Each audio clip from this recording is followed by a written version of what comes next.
पद्धतियों के बीच में सुनियोजित परम षड्यंत्र के तहत आयुर्वेद को समाप्त करने का प्रयास हुआ है।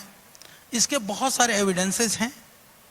आज जैसे भारत में आयुर्वेद को लेकर के स्थिति है, कमोवेश चाइनीज सिस्टम को लेकर के 1972 में ऐसी स्थिति थी। चाइनीज गवर्नमेंट ने यह कंपलसरी कर दिया कि जितने भी जो डिग्रियां होंगी, जो भी एमबीबीएस करेंगे, उनके जितने भी बच्चे होंगे वो स्टार्टिंग में चाइनीज मेडिसिन सिस्टम को पढ़ेंगे। दुर्भाग्य से यहाँ पर शुरू से ऐसा कर दिया गया, एंट्रेंस एग्जाम में जो एलोपैथिक में नहीं होगा वो आयुर्वेद में जाएंगे। यानी बच्चों के मन के अंदर पहले से हीनता का भाव भर दिया गया। उस हीनता का भाव का परिणाम ये हुआ कि एलोपैथिक वालों ने अपने आप को सुपीरियर समझने का प्रयास किया कि हम कुछ बहुत अच्छे हैं, ये कम अच्छे हैं। और इसी तरह से एमएनसीज के षड्यंत्र के तहत अभी तो ओपन सीक्रेट है, सब अखबारों में, डिजिटल मीडिया में आया, ये जो बुखार की गोली सी थी डोलो, 1000 करोड़ तो डॉक्टरों को बांटा उसने जी। तो आप समझिए कि कितने बड़े षड्यंत्र कर सकते हैं। एक गोली के लिए यदि एक कंपनी 1000 करोड़ डॉक्टरों को गलत तरीके से यदि बांट सकती है, तो इन एलोपैथिक वालों के जड़ें इतनी कमजोर नहीं है। आपको पता है कि जॉनसन एंड जॉनसन, जो आप भी बच्चों के लिए माताएं बहनें पाउडर यूज करती हैं, 40,000 करोड़ की पेनल्टी हो चुकी। उस पाउडर से बच्चों को कैंसर होता है, कितने माँ बहन बेटियों को पता है। आज भी हम उसका प्रयोग कर रहे हैं। तो इनके जो षड्यंत्र हैं वो हमारे बीच में नहीं आते हैं। आयुर्वेद के लिए तो अभी ऐसे ऐसे भी लोग पैदा हो जाते हैं, बोले दंत कांति में लौंग का तेल ज्यादा है, इसलिए बोले हमारे दांत खराब हो गए। हम ही मूर्ख हैं, इतना महंगा लौंग का तेल ज्यादा क्यों डालेंगे भाई।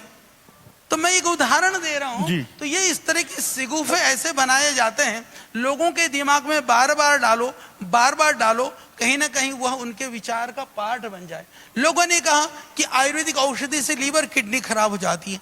पहली बार हम लोगों ने एविडेंस बेस्ड रिसर्चेस के माध्यम से यह सिद्ध किया कि किडनी और लीवर खराब होने के बाद आयुर्वेद से ठीक होती है। कोरोना के टाइम पर मैं आपको सबको बताना चाहता हूं, गिलोय एक महत्वपूर्ण औषधि रही जिसने लोगों को कोरोना से बचाव करने में, कोरोना से जीवन की रक्षा करने में बड़ी महत्वपूर्ण भूमिका निभाई। जो निभाई तो सब लोग गिलोय के पीछे लग गए। पूरे देश को पता चल गया कि गिलोय नाम की कोई दिव्य औषधि है।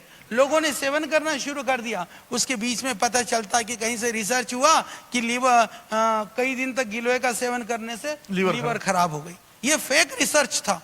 उसका काउंटर हमने किया। भारत सरकार को मैंने निवेदन किया कि इसका आप जवाब तैयार करिए। ये रिसर्च का जो बेस है यह बहुत ऑथेंटिक नहीं है, यह प्रामाणिक नहीं है। थक हार करके उसका काउंटर हमने किया और उसके विरुद्ध में उसी रिसर्च जर्नल में उससे बड़ा आर्टिकल हमने छपाया कि गिलोय से कोई भी लीवर खराब नहीं होता है, उससे लीवर ठीक होता है।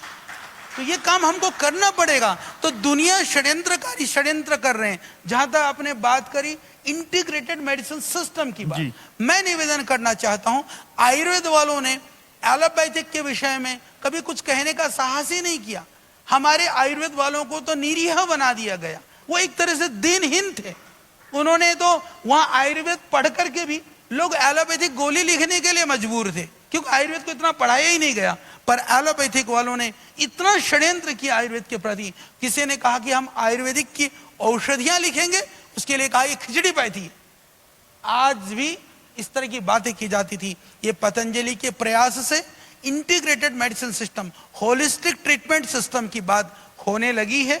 और आज हजारों डॉक्टर पतंजलि में आकर के चिकित्सा लाभ पाते हैं। वो पंचकर्मा, नेचुरोपैथी, आयुर्वेद की चिकित्सा लेते हैं।